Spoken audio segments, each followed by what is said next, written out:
And we're rolling. Nick, welcome to the Meme Mafia podcast. Thank you for having me. Pleasure to have you. Pleasure to be here. Dude, we've been absolutely demolishing your food truck. We've got the one you got the one location right outside, right off of Congress. And so we normally record our shows at 4:00 during the weekdays. So by the time that gets done, it's like 6:30. And we're like, we live in Bastrop, which is like an hour away. We don't want to wait to go get a steak. So we're like, all right, well, we have ZIKI. So we've just been absolutely crushing the food truck and we've been loving it. So congrats on all the success the last year. Love to hear that. Thank you. It always is very special to hear direct feedback from customers, especially in Austin, that eat the food frequently. We have some people that are eating 4 to 5 times per week.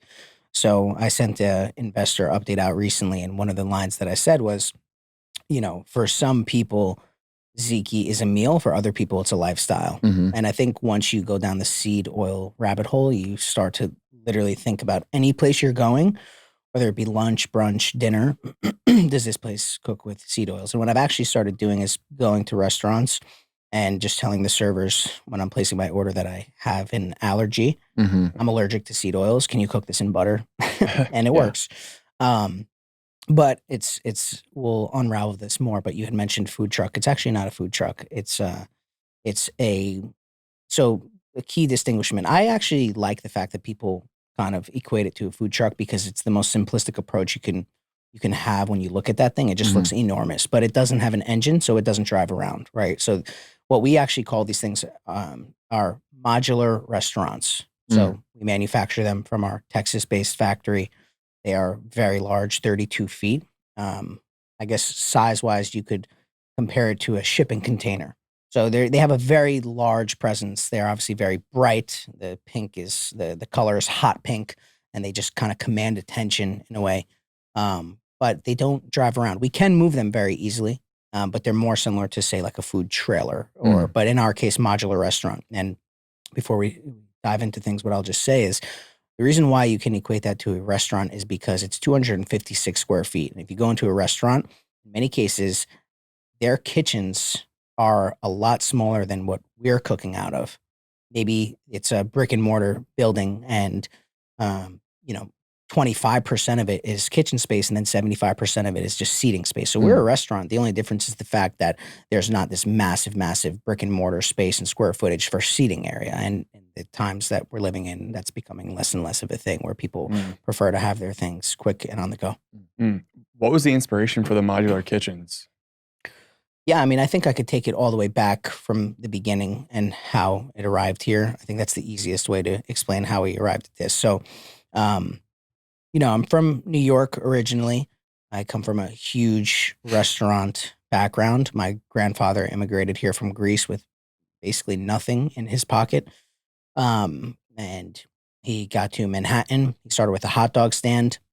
He was getting chased around by the police by not having permits and everything like that. But he was a hustler and eventually saved up, and the rest of his family came over from Greece and they opened up a restaurant in Manhattan as well at the time. This is back in the 70s. And so that was kind of the birth of the food restaurant DNA seed that started in our family. Not a seed oil, but a seed. And then from there, basically, the rest of my family got into the restaurant space. So, mother, uncles, my father, everybody opened up diners, restaurants, steakhouses, cafes. From as young as I can remember, I was in the restaurant space. So basically growing up, it's like, and my father was in construction and painting. And so you look at it of like this love and deep-rooted passion for food. And then on my mother's side and all of my relatives, but then on my father's side, it's like very much build it with your hands, watch things get built and watch things get painted, and design is a core part of that. Like my dad is, he's very much a craftsman when it comes to how he did painting houses. I'm not talking about a painter, like painting houses, painting buildings, and just very meticulous in how he approached everything. So, if you fast forward that, it's like with the combination of the restaurant DNA from my mother, and my mother owned 3 Greek restaurants in New York called ZIKI. And tzatziki is Greece's most iconic sauce. It's a yogurt-based sauce, yogurt, dill, cucumber, olive oil, lemon. It's very simple but very refreshing sauce, and it's one of the greatest in the world, but it's also people seem to mess it up. And so she has tzatziki, multiple tzatzikis. My father's doing construction and painting, and then it's like through osmosis, I end up factory producing modular restaurants called ZIKI. And ZIKI is an abbreviation of tzatziki. And so that's kind of how we arrived here. And to answer the question on the modular side of things, I mean, do you want me to just keep going through the whole story? Yeah, I would love to. I just had a quick question. Why is there such a strong convergence between Greek Americans and the restaurant business? I'm just curious. I mean, I think that, when you look back to the times when everybody was immigrating over here, you had a concentration of different groups in different areas, different industries. And I think that the Greeks just thrived in food and diners and restaurants. And I think they were good at it. And then they kind of had a stronghold on diners. Like whenever you think of a diner, you always think of Greeks. And you don't see too many diners around anymore. But I don't know. I just think it's something that they thrived in, to be honest. Yeah. Got it. So your grandfather owned a hot dog cart. Your mom owned multiple restaurants in New York City. Your dad... Not New York City, but very close to it. So Westchester area is about 20 minutes. Got it. And did you know that you wanted to be in the restaurant business yourself, or what was your perspective like with that? It's interesting. In high school, I thought I wanted to be in finance, and I thought I wanted to be on Wall Street. And so basically, so that's my upbringing, right? And then a big part that feeds into this is also the Greek heritage. So you ask about why are Greeks, my last name is Nanakos, and any Greek name that ends in akos originates from Laconia, which is the capital of Sparta. So I have this, Spartan roots, DNA inside me, and then I also have Macedonian blood, which is the birthplace of Alexander the Great, who, scaled the world's largest empire by the age 32. And so how I look at this is, it's been mentioned in several write-ups, but it's a multi-decade conquest of what we're doing. It's a multi-decade vision. This is not an overnight thing. The best companies the best companies are built over multi-decade spans. You look at Tesla, you look at Apple. And so you have the military industrial complex. This is like all the people and organizations and military technologies coming together to produce all the greatest like military infrastructure. We're the restaurant industrial complex. The only difference is that our war, per se, is fought with fork and knife rather than sword and shield. And so ZIKI goes far beyond what you see. You see the end product, right? Like at the simple level, Tesla sells cars. But on the back end, it's insanely complicated. It's a business of very extreme complex coordination, as they call it. And it requires a lot of specific knowledge and a lot of resourcefulness. So they have a factory model. They have software. They're using artificial intelligence. They have thousands and thousands of employees, right? It's extremely complicated. But what does Tesla do at the simplest level? They sell cars. ZIKI's very similar. Like at the simplest level, ZIKI sells food, really good food. But on the back end, it's very, very complicated.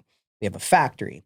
We produce these modular restaurants from that. We have an automation department now working on a machine that can produce anywhere from 150 to 200 grain bowls per hour. And the intention is not to replace humans with this automation. It's just that they are basically to assist the chefs because food is a people business and the food is felt from the heart and soul. But we don't need humans cooking. We don't need humans for 6 hours chopping onions and peppers. That's not super efficient, and I don't think that that's super enjoyable for them as well.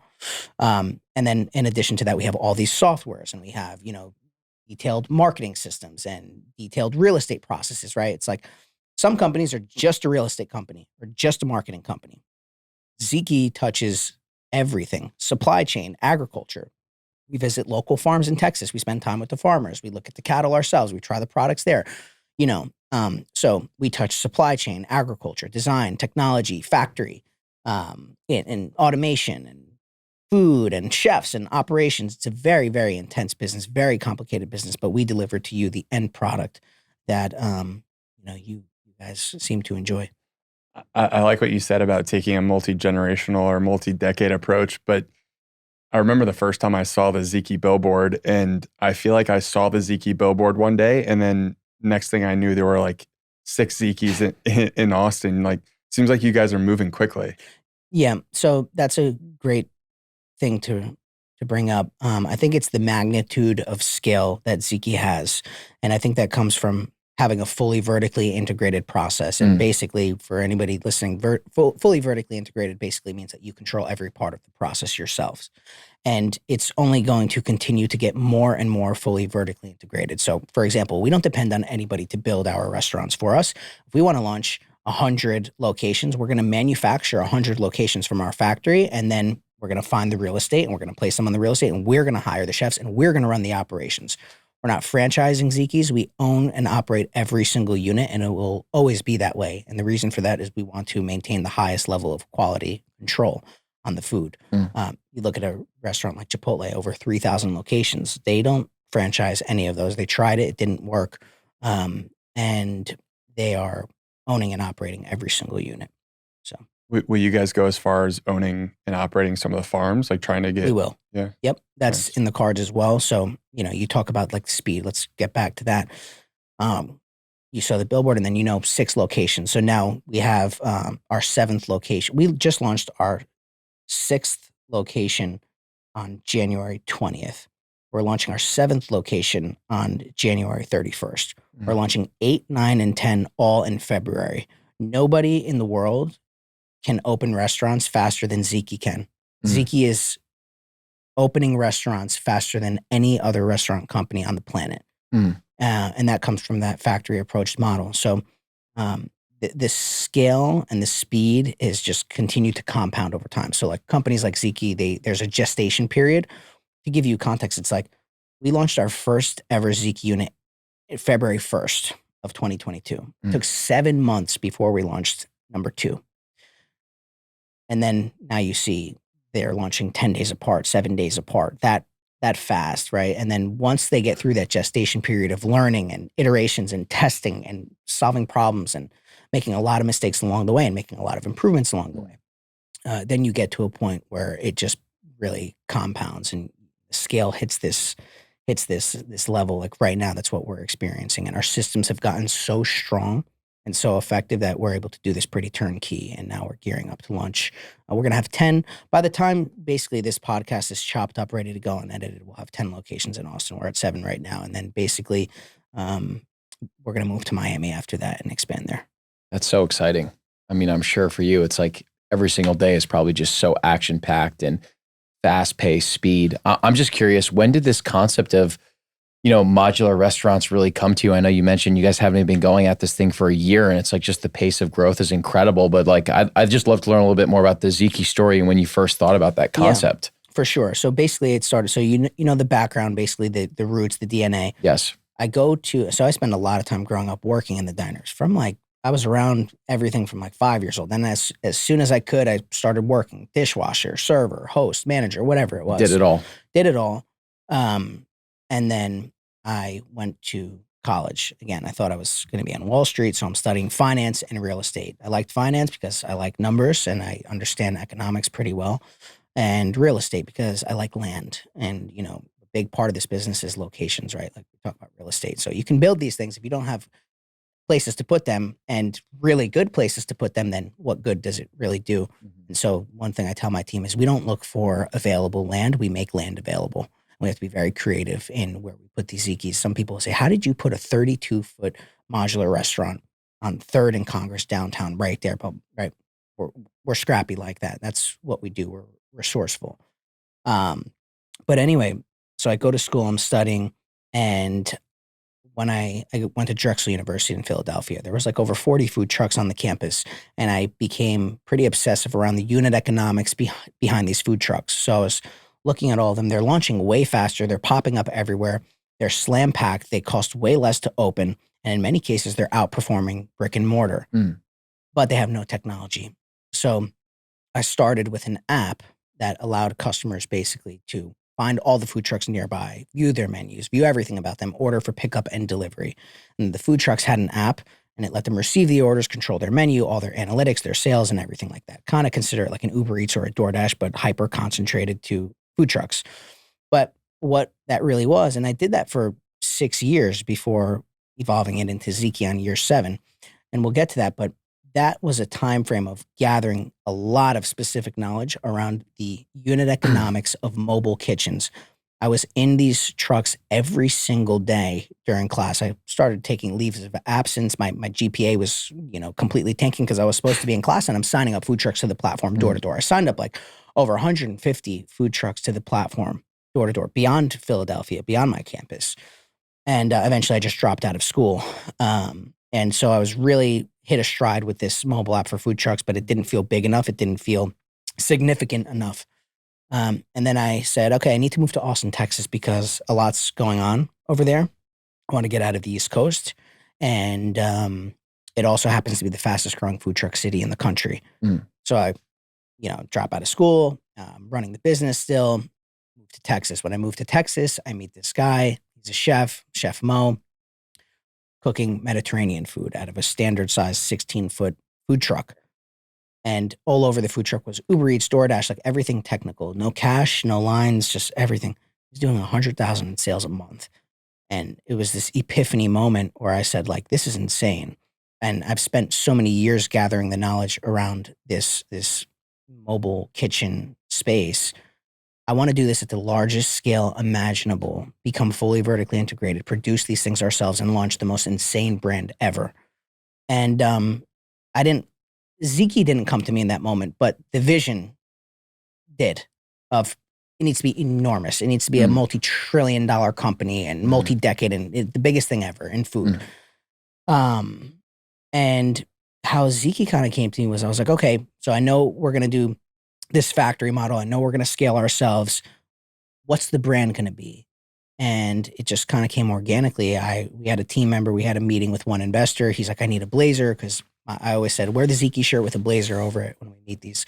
Wear the company shirt, which was TruckBux at the time, and a blazer over it. And he didn't have a blazer. So I took him to Zara. Zara, like $63 billion fashion empire. This is Zara. It's my favorite store. I think that planted something subconsciously. 4 letters, Zara, right? Like, okay, we were in there, we bought him the blazer. ZIKI still didn't come to me. Then we go to Sweet Green on South Congress, and some guy walks in and is just staring at me, and he's like, keeps staring at me. And I'm kind of like, all right, what's going on over here? And he's like, I know your mother. And I'm like, I thought he was doing like a yo mama joke, like messing with me. And I'm like, oh yeah. He's like, no, really, I know your mother. I recognize your shirt, TruckBux. I used to deliver packaging for her restaurant in New York, and I just moved to Austin. She told me about you. And it kind of maybe clicked, I think, when you bridge like the Zara experience with this guy reminding me that my mother owned Greek restaurants in New York called ZIKI.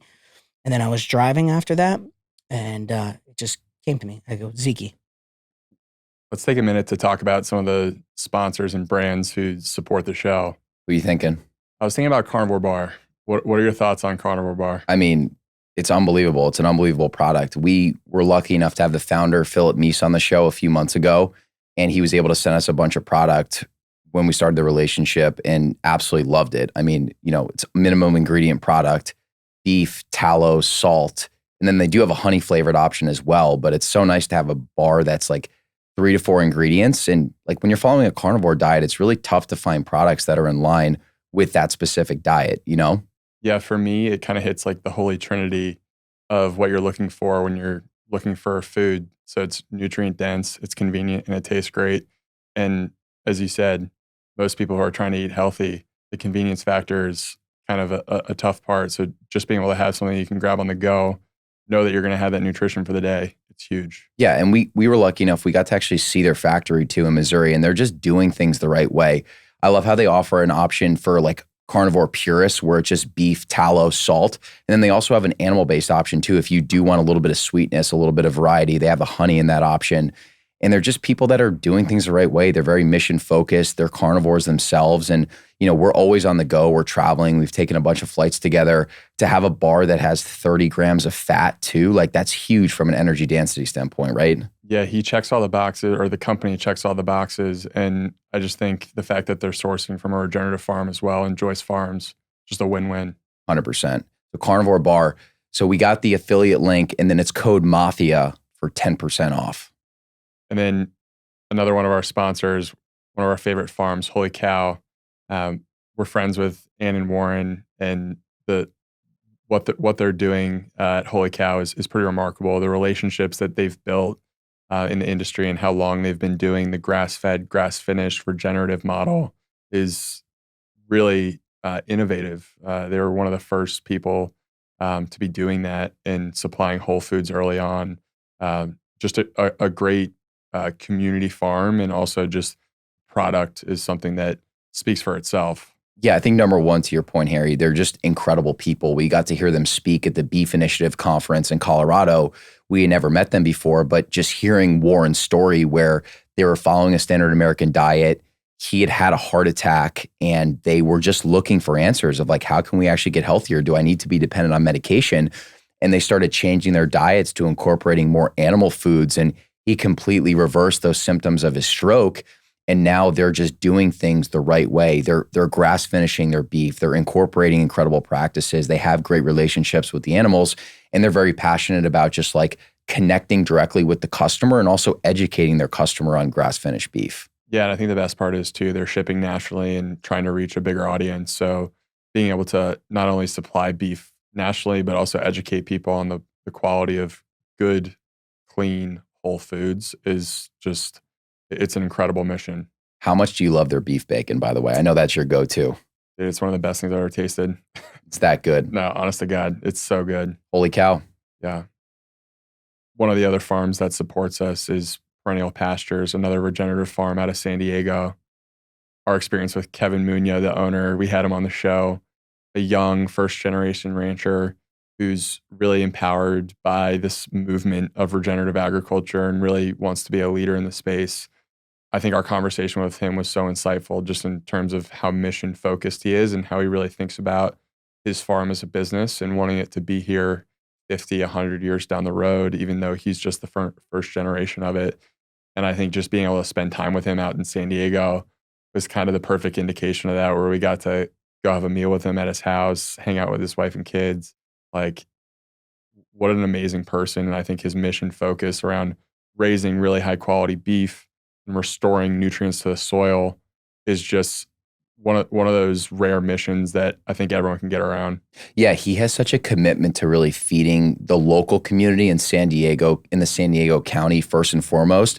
But he's also passionate about feeding the community around the country. So I know they've invested a lot of time, a lot of money, a lot of resources to being able to order beef in bulk on their website. So I know that they now offer quarter, half, whole cows directly off the website. They have that great ancestral blend ground beef product. So it actually has organ grinds mixed into the ground beef. So you're getting the benefits of like an ounce or so of organ meat, but because it's in the ground beef, you really can't taste it at all.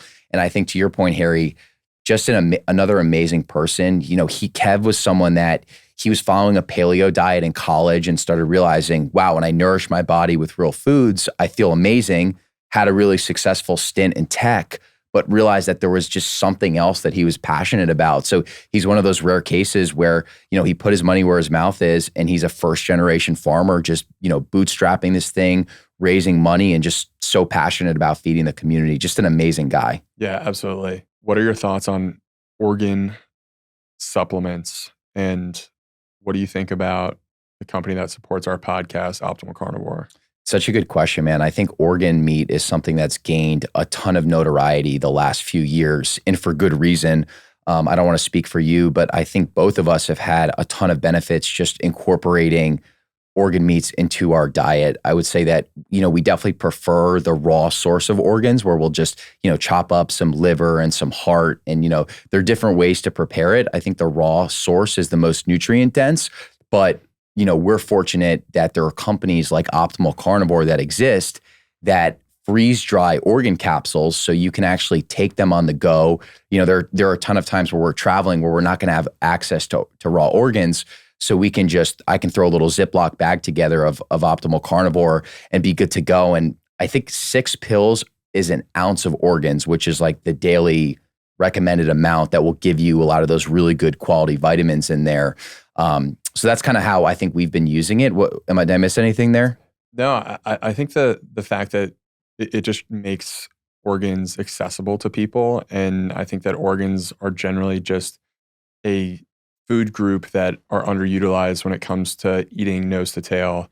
And the Nature's Vitamin is a perfect name for these organ foods. And I think a lot of people are pretty, in the mainstream object to eating organ meats. But when you put it in a pill form that doesn't taste bad, it's convenient, you can put it in your backpack.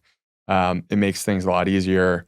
And I also think that just generally these brands are Optimal Carnivore is focused on making people healthier, which is just such a strong mission. And, I think liver capsules is a great way to get people thinking about their health differently. 100%. There's probably someone that's listening to this right now and you're interested in organ meats, but the taste might make you a bit squeamish. You feel strange about eating raw foods. Maybe you cook liver and you don't like it. Maybe it has a metallic taste. I think that's also where the organ capsules play such a great role, is that you're still getting that nutrient density, but you're getting it in a very convenient capsule-like format, and it just takes away any of that squeamishness that you might have to the taste. It's just a great product. And also Richard, who runs Optimal Carnivore, he's started listening to the show really early on, and he's built his own organ supply chain and is just doing things the right way and really trying to support the right people in the space. So just proud to be associated with them, honestly. Yeah, absolutely. Thanks for listening. Now we're going to go back to the show. Done. Love it. Done. It seems like Austin's the perfect place for it too, to start, because there's not only this convergent, like you talked about the food trucks growing faster than any other city, but there's such a massive health movement happening in Austin. I think it's pretty unique to Austin. Is that something that you saw and were like, yeah, this is the right place for this? So the health side of things was not the driving factor because ZIKI had not been birthed yet at that time. It was more so about the growth and the innovation. And I like the idea of Texas being center of the country. I think it's the heart of America. I think there's a lot of economic opportunity here. I think there's strong values. And so that was the primary driver of my relocation. Mm. Even when we launched ZIKI, it was not launched with no seed oils and everything like that.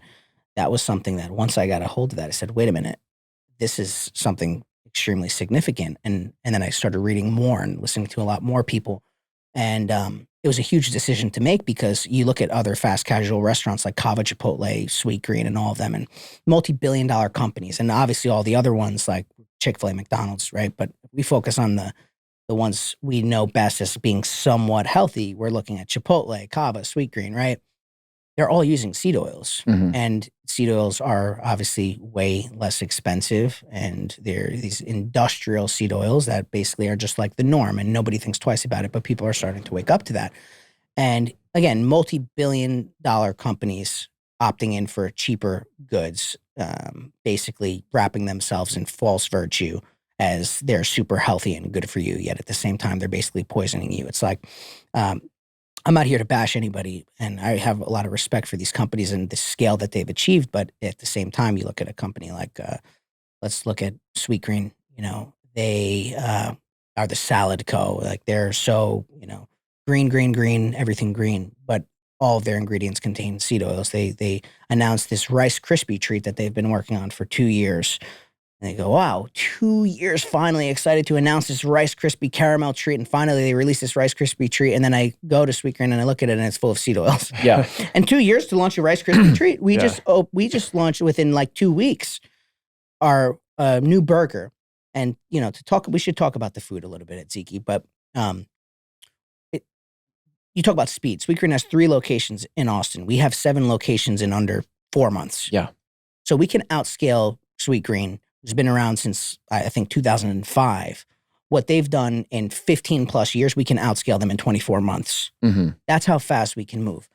And just that's the level at which we as a team operate. We're operating at the highest level, and we're decisive and quick and contrarian, because it's not easy to take the no seed oil approach because, you think, oh, well, what about all the vegans and everything like that? First of all, that community is very overrepresented, and it actually accounts for a small portion of the population. You would think it's like 40, 50%, and I think it's under 5%. But we intentionally spend more money on higher quality ingredients, whether that was tallow or whether it's the 0 acre oil or whether it's local. We import feta from France. So we have the best feta. We were paying like $2 and something cents per tub, and now we're paying $10. But it's not even close the level of quality now that we're serving to customers. So again, 2 years to launch a Rice Krispie treat full of seed oils, 2 weeks to launch our smash burger, which quickly rose up to basically like number 3 on our menu in a month's time. And we have a lot of order volume. So it's not to say like, oh, like, no, we are selling thousands and thousands of items very frequently across all of our locations collectively. We're generating millions and millions of dollars in revenue across all locations when you extrapolate the growth and what we're seeing. So, we have serious volume too, but our burger is very simple. Brioche bun, garlic and butter spread on it, grass-fed patty, feta from France. There's a fig spread on the burger, which is really good. It gives you this sweetness, and then chopped up red onion and drizzled balsamic glaze. And it's one of the best burgers you would ever try. Have you guys had it yet? Dude, people are obsessed with your burger. We actually haven't tried it. We always get the bowls when we go to ZIKI, but our buddy came over and he was like, you haven't had the burger yet? It's by far the best thing on the menu. And I'm not just saying that because you're on the show. Casey literally said that to us the other day. But I believe it's my favorite right now. And, another item, for example, just the simplicity and how wholesome our menu is. We released the Yaya smoothie. Yaya means grandma in Greek. Interestingly enough, we launched it on the same day as my grandmother's birthday, and it was non-planned, but obviously it's really God's timing, so it's good.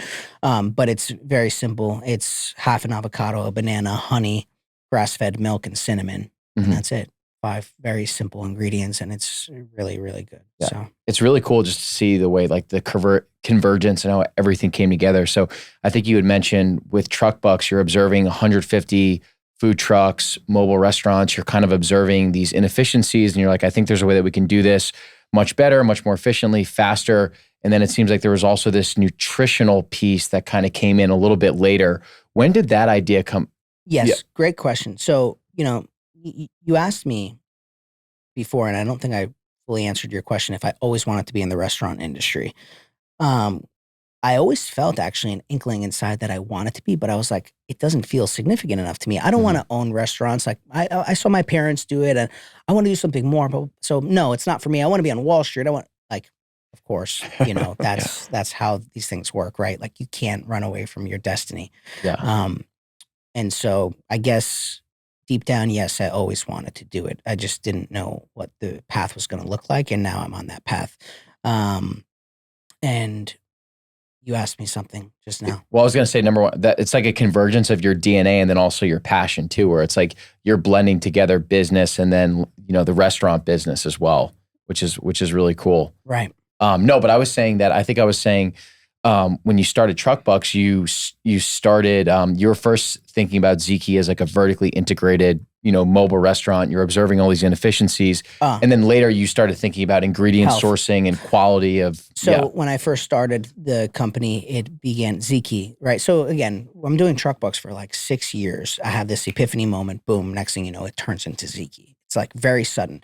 And we raised our seed round from Giga Fund. These are the same investors that put over $1 billion into SpaceX and have invested in Elon from very, very early stages, and many, many other amazing, exceptional companies. The guys that run Giga Fund are brilliant, very intuitive, high conviction people. And I'm very thankful for them having the faith in me to do what we're doing and recognizing the significance of the mission of ZIKI, because those guys that put $1 billion+ into SpaceX aren't just going to put money into a food truck company. So they understand that this is very, very large, very multi-decade. They understand the economics. They understand the scale, and they understand the founder behind the vision. 6.7 million, right? That you guys raised 5 million from Giga Fund, and then the total we oversubscribed on. So we went to raise 5 million, and then it became oversubscribed, meaning that we ended up getting more money than we actually went out to raise.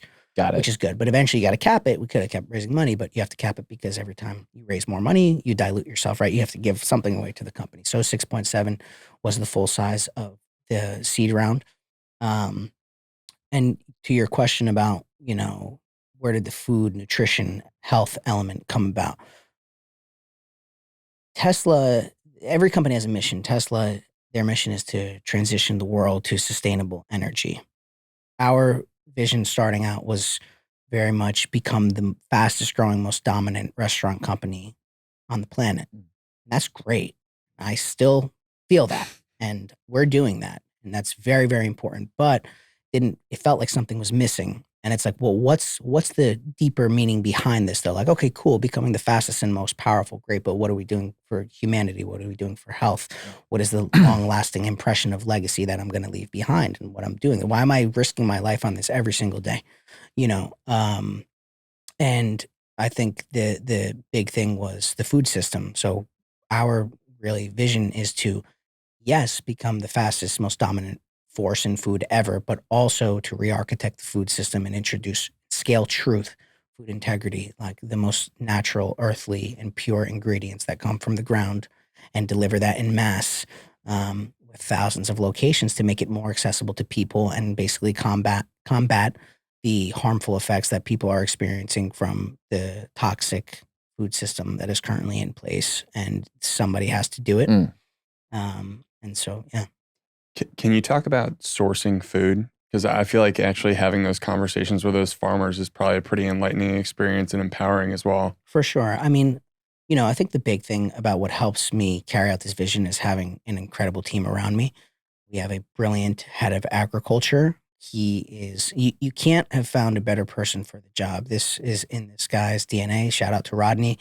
He is exceptional. I mean, he's studied everything from agriculture to nutrition, and he knows how to line up all of these different relationships with different farms. We've toured several different farms across our meats, across dairy, across vegetables, and he puts that in place. So my job as the founder is, of course, to drive vision, fundraise, team build, execute. But I have to surround myself with the smartest, best people fit for the role. And I would say if there's one thing that I've done exceptionally well, it's team building. And I've put the right people in the right places, from our head of production in the factory to our head of agriculture sourcing all of the ingredients.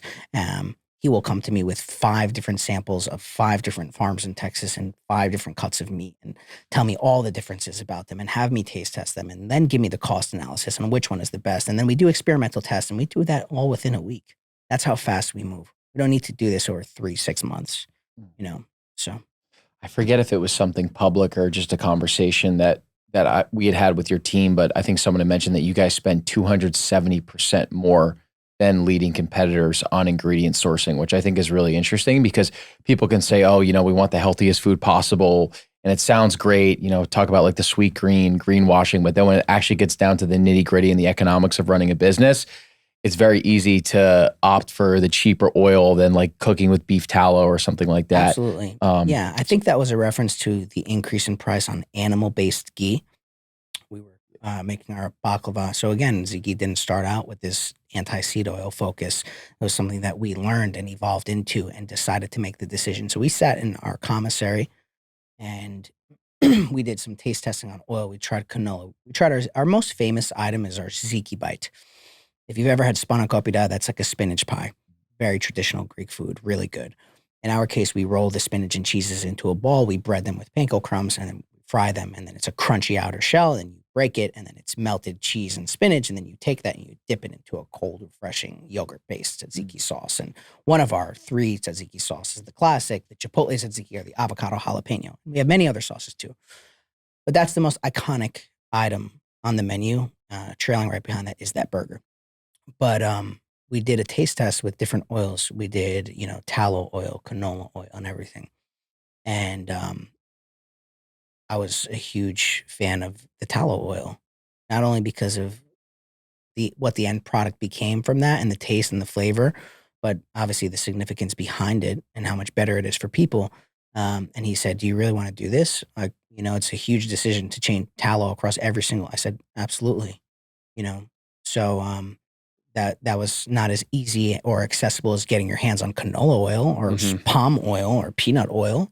You're getting your hands on tallow oil, and then you got to melt that down, and then you got to, right? Because it solidifies. So it's not an easy process, but obviously now we're using 0 acre, which is great too. Does it surprise you how prevalent canola oil is in the restaurant industry in general? Not really. It doesn't surprise me. It disappoints me, but the reality is you have 2 very large costs in the restaurant industry, and it's food and labor, which ultimately is going to determine the outcome of your profit margin. So you want to be as efficient on labor as possible, which is why we're taking steps into building our own custom ground up automation in-house. So how do we ensure the greatest labor efficiencies? How do we make sure we're not overstaffed? How do we leverage data to determine the busiest hours, times of the day, and everything like that to make sure there's the right amount of people at the right time in those kitchens? Labor's critical. And how do you also make it enticing enough as a package to these employees to not only attract them, but to help them grow, develop them, and retain them over time and watch them climb up and start from a line cook into, say, a kitchen captain? Labor's critical. That's one side of it. But then you have food costs. You have to really have a strong grip over your food costs because it can spiral out of control very quickly. Fortunately for us, we have a very lean economic model. Let's take let's draw another comparison to Sweetgreen. I don't mean to drill into them so hard, but they're a great example, though. It's a reference. They're a great example. Where it's meat versus kale. So let's talk about it. We're gonna basically talk about the fact that their average store cost is $1.2 million. And of course, to open up a store from scratch takes several months. It's not an overnight boom. They have to build the store. They have to permit the store. They have to design the store. They have to hire the people. Months and months and months, and $1.2 million on average. By the way, this data comes from their S1, which you can read publicly. Yeah. Are they a franchise model? No. Okay. No. And I think the franchise model is becoming less and less prevalent as far as fast casuals go. But, they very expensive, very slow. And in our case, it's like we can build a single location for under $100,000, and we can actually build between 15 to 20 of those a month and launch them a lot quicker and spin them out a lot faster. So yeah, just on the economic frontier, it's like not even comparable, and that obviously drives our cost down significantly too. But back to the food cost, you have to have a very strong grip on it because profit margins are everything. So top line is very important. And of course, like in an early stage company, you're growing. So you're going to be spending more. You're building a brand. Like if we're looking at ZIKI, we're not only just taking an existing concept and trying to make it work and grow gradually. We're trying to explosively scale, like first in the United States and then globally, this brand. And at the same time, we have to build the brand. We have a great marketing team. Kat's doing an excellent job, and Dia, and they do an excellent job of establishing the brand. But you have to spend money to build a brand as well. So there's all these cost factors that go into being very, very capital efficient and conscious on where every single dollar is going out and what's coming in.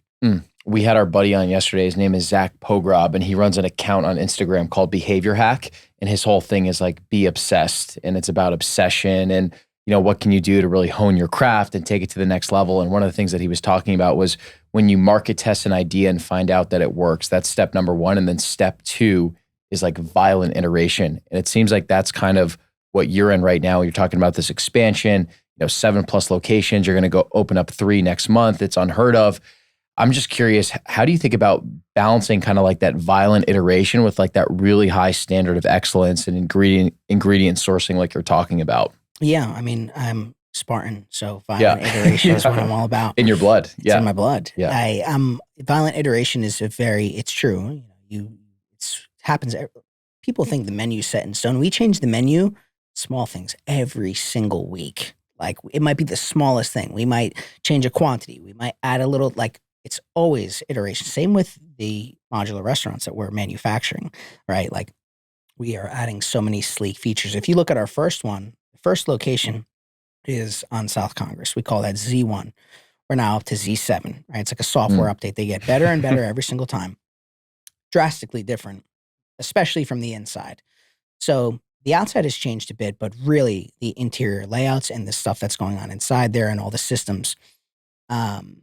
But, those are iterations as well. We're building in integrated speakers, retractable awnings for shade that will just be part of that and come out. And there's so many different type of things that we're going to be adding to it. It's like the first Tesla was a Lotus, a completely different car that they ripped apart and made it electric.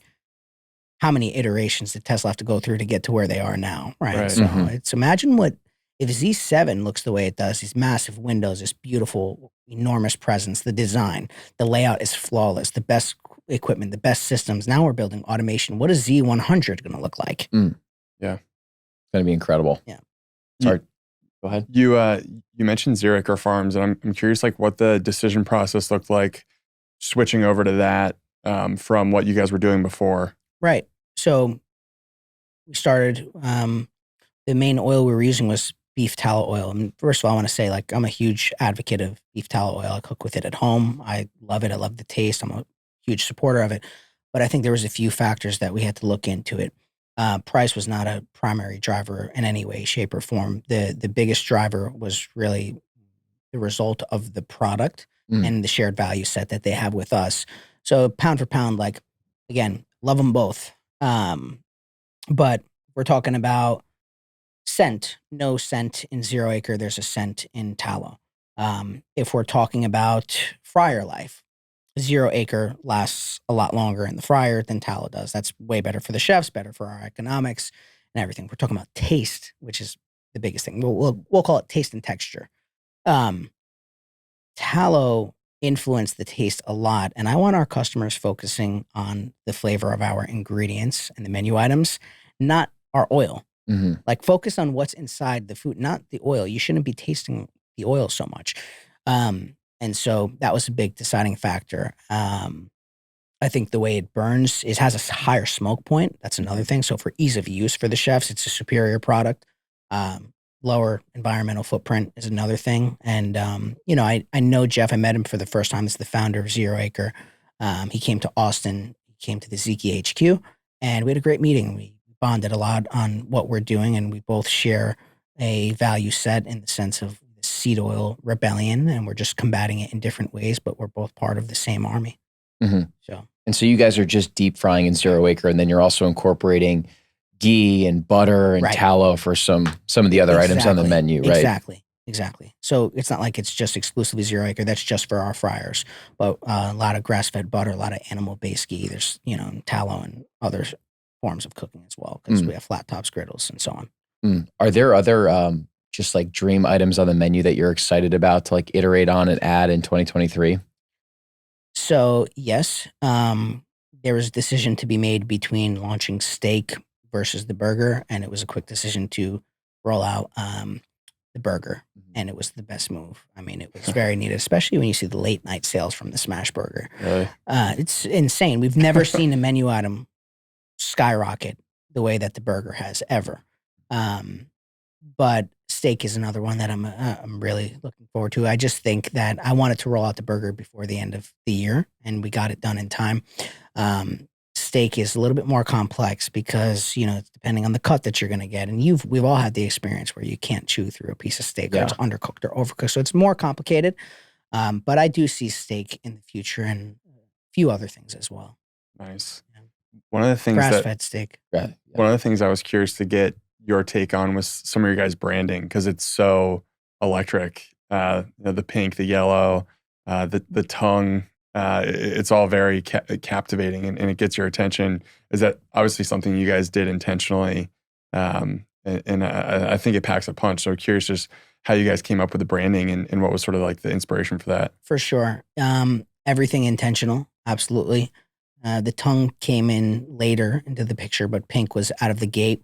People always ask me why pink. And I think, again, ZIKI's Greek, but with a hint of Mexican.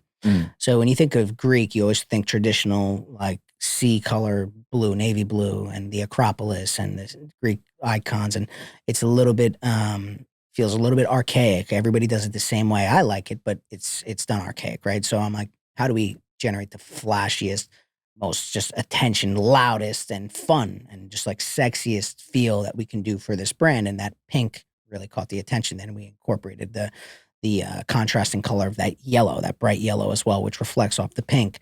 And then the tongue was just a representation of the brand, where like we want to feel that we are, we're the most fun. Like we're going to do things differently. Our advertising is going to be more edgy. Our approach is going to be more edgy. Our food is going to be more creative. It's going to be more, just again, more fun. It's more of an experience. A Sweet Green, you feel like you're in a library, and ZIKI, you feel like you're at a nightclub. So it's a big difference. I like that. Yeah, I know we keep going back to Sweet Green, but it's so interesting because I lived in New York for 3 years and I worked right down on Wall Street. And I just remember I had so many coworkers and friends, millennials. They think that they're being healthy and they're paying like $17 for a fucking salad that's like probably some kale, like you said, that's sprayed in glyphosate. I'm just going to shit that out anyway. Right. It's got dressing that's laden with canola oil, no protein, and they think that they're being healthy. It's like the amount of greenwashing that goes on is insane. So I'm sure it's probably motivating for you to be like, I know we can scale the hell out of this thing, and I'm actually giving my customers food that's going to nourish them and make them feel amazing and give them energy to go attack the rest of their day. Exactly. That's a big thing too, is like, I want to create a vibe. Like when you go to ZIKI, I want to activate all senses. Eyes, it's like you see the color, you're immediately pulled in. It's like ears, we're always playing music. And by the way, our playlist is an amazing playlist of music. I don't know who created that, but it was me. But part-time DJ too. Yeah. Why not? So, we got the color that pulls you in. We got the music that's setting a great atmosphere for you. The smell as well of the food being cooked from the unit. And then, of course, the activating the sense of taste. So it's like all senses of the customer should be activated, and we want it to be fun. We want it to completely feel different from everything. We're rolling out a huge packaging campaign very soon, where even you'll see that reflected in our packaging from when you open our boxes, and the messaging you're going to be seeing in certain different things. It's going to be just different from what anybody else has done. Yeah, even the experience with the employees is exciting, and everyone's friendly and nice too. Like we went one night and you guys were backed up, and we waited a little bit longer than usual, and they just threw us a bunch of ZIKI bites just to do that. It's like they didn't have to do that, but I feel like that kind of speaks to everything that you're talking about. Like even the employee experience and the customer experience just have it different and fun compared to other food trucks or mobile restaurants, things like that. I think that's a big thing. That's part of the culture in the company. I'm going to pull up one thing as well, which is our company values. But you talk about like giving the free ZIKI bites away, for example. Like one thing that we really emphasize is I always tell them heavy hand, like big portions. Like somebody's waiting a long time, there's an inconvenience. Heavy hand, heavy portions on the meat, heavy portions on everything. If there's an inconvenience, like give them free ZIKI bites. Yeah. I learned that from my parents, and that was a customer service thing. So, but like that's one of our values, is we are generous. So there's 12 ZIKI values. Number 1, we have faith. Number 2, we are a family. Number 3, we are intense. Number 4, we outwork everyone. Number 5, we are passionate. Number 6, we are generous. Number 7, we are patient. Number 8, we are not politically correct. Number 9, we are creative. Number 10, we have fun. Number 11, we're a vibe. Number 12, we are ZIKI, which embodies all of that. So that's awesome. Yeah. The heavy hand comment is absolutely real. Like I don't walk away from many restaurants with leftovers, and I feel like every time I've left ZIKI, there's like I have 2 meals worth. Yeah. No, it's definitely something that I've noticed. What was the morning that you had? I think we had Zuby coming on the podcast, and you had like half of a leftover bowl, and that was your breakfast that day. Yeah. So it fueled us for the Zuby podcast, right? Yeah. How many restaurants are you guys planning to open in 2023? Like, what does success look like for you this year? The game plan is, I thought you were going to ask how many employees, but the question is, we're approaching 100. Locations. Yeah. So we're now at a little bit over 80 employees. Cool. When you factor in everything from factory to corporate to kitchens to commissary, growing really fast. Everybody told us that we would have a really hard time finding chefs and bringing on talent, and it's been the complete opposite. We actually have a wait list of chefs applying to join the company. Wow. And we tried using Indeed and all these other platforms, and restaurant specific. None of them work. All of it word of mouth. We've actually never once had a chef quit on us ever, which is pretty remarkable considering the fact that churn is one of the biggest issues that restaurant owners face. Locations. So, game plan is 10 locations in Austin, which will be done again, like in the matter of just a few weeks, all in February. We'll go from 7 to 10. And then immediately gonna storm Miami with more locations. And it's hard to put an exact number, but definitely, going on 10 or beyond that, but then positioning ourselves for a very, very large round of funding, which is going to help us expand into the rest of Texas, into the rest of Florida, and then into the rest of the country and so on. What got you guys excited about Miami? And are you guys thinking about doing the exact same thing there, or are you going to put a little Miami spin on it? So what excited me about Miami is similar to what excited me about Austin. It's growth, right? It's like, I think when you think of the two hottest places and what everybody's talking about right now, especially in the world of tech, but culture and food and everything, you're thinking of Austin, you're thinking of Miami. Hmm. Miami's growth is insane. It's just like the amount of uh, people that are relocating there. Also, the amount of spending power that's in Miami is another factor. Also, the economics of Miami make a lot of sense. Also, the climate is really good. And yeah, there's some hurricanes, but we build basically tanks. These things are really, really strong and heavy and weatherproof. So I'm not too concerned about that. And I think that was the driving factor. I also think the fact that people in Miami have a mindset of really feeling and looking good. And so, just they're very fitness oriented, they're very lifestyle oriented and care about how they look a lot. And so it's going to thrive there. And there's also a big missing opportunity on the late night in Miami. I was just there. We're getting ready to set up that market very soon. It's in motion. But yeah, it has some similarities to Austin in that regard, but it's actually a lot more people in there than there are in Austin, and traffic's a lot worse, and prices are a lot higher. It's hard to imagine. Yeah. When will that first Miami location be live, you think? I would anticipate we should be live and operating with the first location very early Q2 of this year. Q2? Yeah, very early. Cool. I could tell that you had a really strong sense of pride just referencing how much money you guys have raised from Giga Fund. And I'm just curious, we haven't dove much into the VC world just because we're more of a nutrition podcast, but I'm just curious if you could just walk us through, how did that process go to actually raise that money and build a relationship with them? Sure. I mean, I do feel proud about it because, like I said, I spent 7 years in total from what I started with TruckBux going to ZIKI, 6 years on TruckBux, basically 1 year to ZIKI.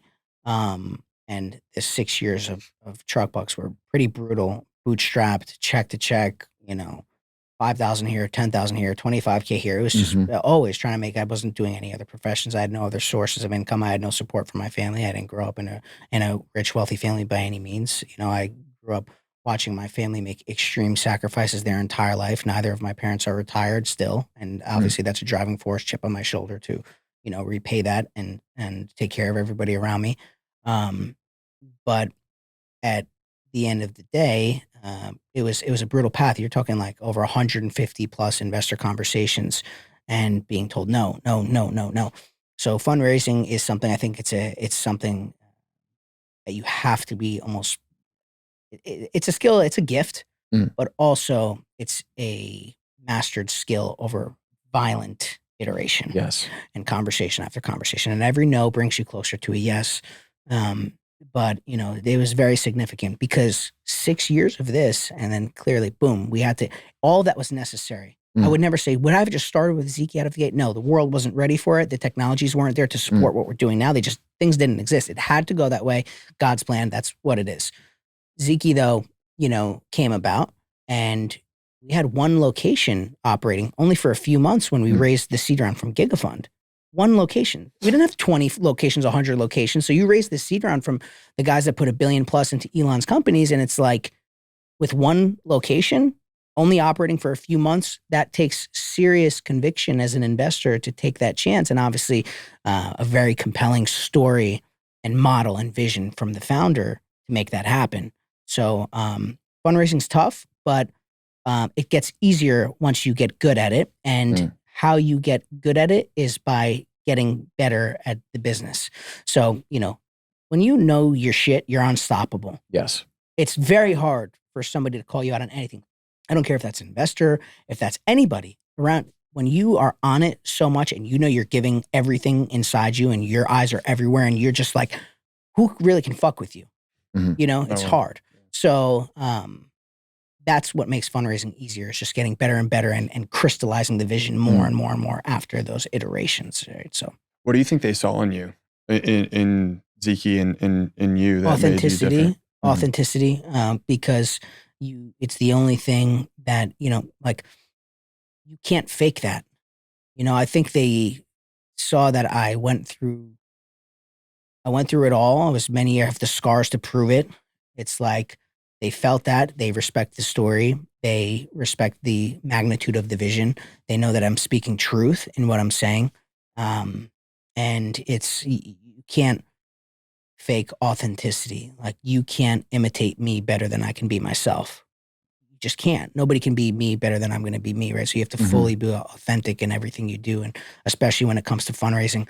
My basic approach to fundraising was, I used to talk to investors. So we're talking, like, again, over the span of 7 years. Starting off, it was like, oh, I'm meeting with this guy in 3 days. I'm going to look at his LinkedIn. I'm going to see his past experience, maybe listen to a podcast and get some context. I changed that real quick. Then I said, I'm unapologetically the way I am, and I don't want any context on this investor. I don't want to know what they look like, how they talk, what they think, what their experiences are. I'm going to be so myself and so out there and so intense and so just authentically Nick Nanakos that if you love me, then let's go. And if you can't stand me, run the other way. And that will filter in the people that need to be along for the vision and push away the people that don't. And that's the way I operate everything. It's such a good mental model, because that's something that we've even felt like with the show. When you have a big guest that comes on, it's so easy to just build up this almost like bigger perception in your head, but it fucks the genuine nature of the conversation. And it's like, it's not a good experience for the listener. It's not a good experience for the guest. And it's almost like when I almost just will pretend like there's no headset, there's no microphone. I don't even really know who you are. We're just two people engaged in a conversation, and I'm curious. And that's where the gold comes from too. Exactly. So it's interesting that that's the same mindset that you took with fundraising. It always wins. It always wins. Yeah. Also, thinking about authenticity as a filter is great, because it does bring, it makes the people who want to be attracted to your mission and join the party actually buy in and be like, okay, like, this is something I can get behind as well. 100%. It's very important for not only when it comes to fundraising, but team building. And that leads into this section. If you were to say, okay, what are the things that they saw? It's authenticity and confidence. And, the confidence that my team feels for me, and us telling them, hey, we're going to do this. We're going to have thousands of locations. We are going to own our own farms. They have to feel that that's authentic, but in the way that you say it with that level of conviction, that they truly believe that. And they can only believe, they will be able to know if it's disingenuous. They will be able to know if I have any doubts in my mind, but I don't. So it's very easy for them to get behind that and get excited and energized by that. And that's the culture we've built. Our team is super badass. And I'm sure that's probably something that you're unbelievably proud of. I'm just curious. I would imagine that there's probably a few people that are listening to this show that are in the early stages of their entrepreneurial journey, and probably similar to where you were when you were living paycheck to paycheck, $5,000, $10,000, 25, $2K. Were you always good at keeping that confident mindset and believing in yourself? Yes. Yeah, you just were naturally able to do that. Yes. And I'm not going to tell you that, it wasn't brutal at times and very, very tough. That was what shaped the character. I went through a mode where it was so tough financially, and it was so challenging. But so this was before raising money from Giga Fund, building, iterative process. It was so volatile as far as money going, like just on the line basically all the time for months and months and months. And you never know what's going to happen, but I never let the cash balance be indicative of the success or trajectory of the company. Look at Tesla. They almost went bankrupt, right? It's like that's going to happen. Does that mean that they weren't going in the right direction and getting to the point of where they are today? Of course not. Like, that's part of the process. And so I went through this really, really, tough experience. There was a period where I said, okay, it's about to get really tough. I don't know how long this is going to last. This might last a month. This might last a year. I had a meeting with my team. This is, again, way before Giga Fund funding, but I talked to my team. But this is when ZIKI was getting, because when we decided, okay, no more TruckBux, it's ZIKI. That's basically starting from zero, just using the specific knowledge that you gathered. So it's tough. And on top of that, you're starting now from scratch basically, but you have almost no money. And now, where are you going to get money from? Because you're basically just starting a new concept now. It's completely different from what you were doing. Okay, I knew it was going to be tough. I got on my knees. I prayed to God. I said, I need strength. I need wisdom. I need to know what to do in this situation. And basically, I met with my team. I said, we're about to go through something really tough. If you want to come along for the ride, then come. If you don't, then I'm not going to be able to pay you. If you have to leave, respectfully, I understand it. Go ahead, and that's fine. Everybody stayed. We went through the moment. It lasted a very, very, very long time. At the start of that moment, I actually took my pocket knife out and sliced my arm open, and I printed out this big thing in my room, and it says, "You," in all caps, "You are at war." And smeared my blood all over it, and I hung it up in my bedroom. And every single morning, I woke up and reminded, "You're in war mode. Like, you are in absolute war mode. You're fighting for your life right now. Every morning, every night."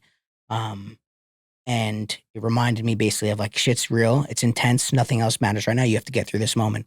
And we did. And we launched the first ZIKI unit. And it was, again, it was check to check.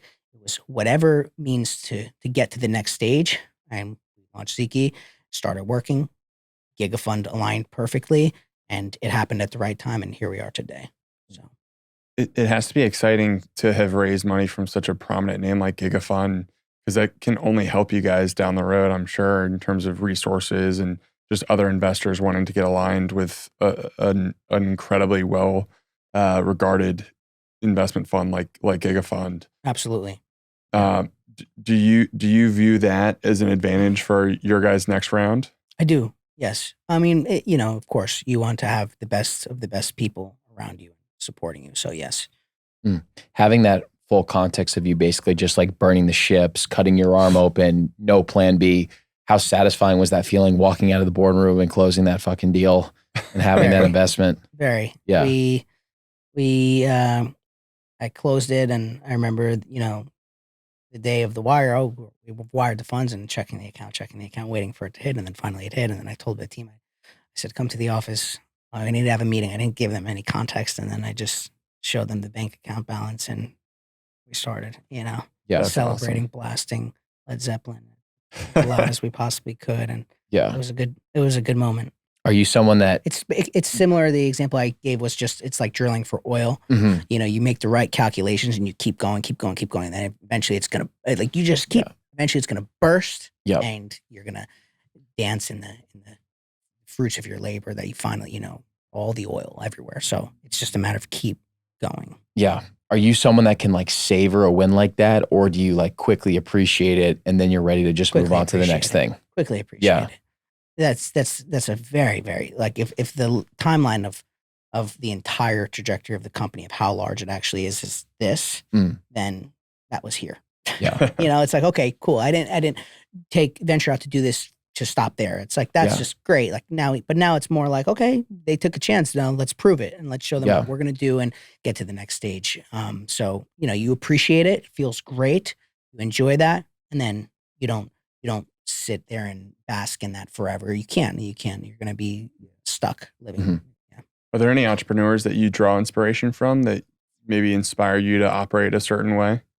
I think there are just a few different people around that I look at with certain skill sets, but I don't know. I don't really have idols. I look to my family for inspiration. I talk to God for answers. And of course, there are people that I admire. I think Elon has many admirable traits, right? I think Kanye West does too. I think there's a lot of people out there that are very creative and, they have a cool way of doing things. So, but I can't say that I like look at one person and say, I want to be, it comes back to the idea of authenticity. Like, there are things I appreciate and I look and I'm like, oh, that was cool. Oh, wow, that's really impressive. Like, that's very admirable. But at the end of the day, it's like, I'm writing my own book, right? So. Yeah. You've mentioned that you have a pretty badass team, and that's how you've been able to be so successful, is just surrounding yourself with this incredible team at ZIKI. Do you have any advice for just new founders that are kind of going down that hiring journey and maybe just need like a starting point, or just advice on how to hire great people around them? I think it's just a matter of, like, you would rather have 4 quarters in your pocket than 100 pennies, and basically invest in really, really exceptional people that are going to be with you in all the ups and downs. And when shit gets tough, then they're going to be there, and they're just very, very committed and there for the entire thing. So in the beginning stages, who you have around with you in those moments is very important. Like, again, we entered a war mode. I told you the story. I cut open, I hung it up, right? Like, but not everybody that went through that mode is here today. There are casualties of war. Some people will not be around. But then you need to find the best people. And oftentimes those things happen naturally. Like, we have one person on our team that applied to be a kitchen staff employee, and it didn't work out. And okay, see, it's not going to work out. Something inside felt right to basically say, I think that person needs to be on the corporate team. There's something very special. Called her a week later, and I said, forget the kitchen thing. Come and join us at the corporate level, and that happened. So many people have left their existing professions to get behind what we're doing.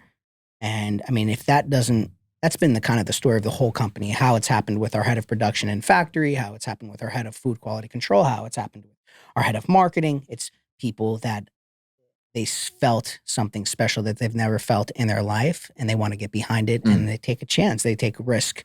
And so, of course, like that's symbolic of what we're doing and what they feel. What have been some of your biggest learning lessons from your original business and then applying it to ZIKI? It's a culmination of everything. Those years before, I think it's you get a lot of emotional intelligence and all the interactions and all the setbacks and all the failures that you experience along the way. You learn across every single spectrum. You learn how to be better with capital. You learn how to be better in investor conversations. You learn how to read people better in interviews. You learn how to fire people better. You learn how to fire people faster. You learn how to be more decisive. And decisiveness is what I say is my superpower. So, it's you learn more about your industry. You learn more about your competition. It's just a constant learning process, basically. But it's a culmination of everything that led to that and where we are today. Do you think you can train decisiveness? I believe you can basically program it in a way and the way to do that is by just being more decisive. It's habitual. Yeah. Like you can practice it on small things. What do I want to eat? Just decide. Yeah. What do I want to wear? To decide. Yeah. So yes, I think you can like auto-suggest yourself to become more and more decisive. But that also goes hand in hand with that confidence, because being decisive requires confidence too. It's a really tricky thing in today's age, because I feel like a lot of people have sort of just put their decision making on autopilot, outsourced it to other people, other companies. And so when you do come across someone who makes decisions quickly, it's definitely impressive. And I feel like you said it's your gift. It seems that way. I would say so. Yeah. I mean, because there are too many things that come to my desk on a given day, too many things that arise that I can't take the time to hesitate on certain things. And the decisiveness is ultimately led by intuition, and intuition comes from being the founder. And deciding to also gives you that feedback loop faster. Like you can decide, make a mistake, and then just change, pivot, go another direction quickly too. Exactly. Yes. Yeah. Well, that decisiveness definitely comes through, and that energy definitely comes through too. And it's like, it's just very clear you guys are on a special trajectory. And, I think we were first fans of what you're doing, and now it's just incredible to actually have you on the show and learn more about your story. And you guys haven't even scratched the surface of what your potential is going to be. And we're just looking forward to, following along. And, we're pumped to be working with you guys on Twitter now too. So I think there's just excellent. There's some amazing things ahead, and, just appreciate the conversation and just glad to get to know you better. So thank you so much, ma'am. I appreciate being here. You guys are doing very special work, and it's an amazing platform. And the biggest thing of all is how we can bond over the fact that you truly have tried the product, you love the product and everything like that. And that means a lot. And that authenticity component is what this is right now. It's why it's been such an enjoyable conversation, but you guys are doing amazing, and it's an absolute pleasure to be here. Appreciate it, man. Excited to see the growth in the future too. Thank you. Cool. Thanks, Nick.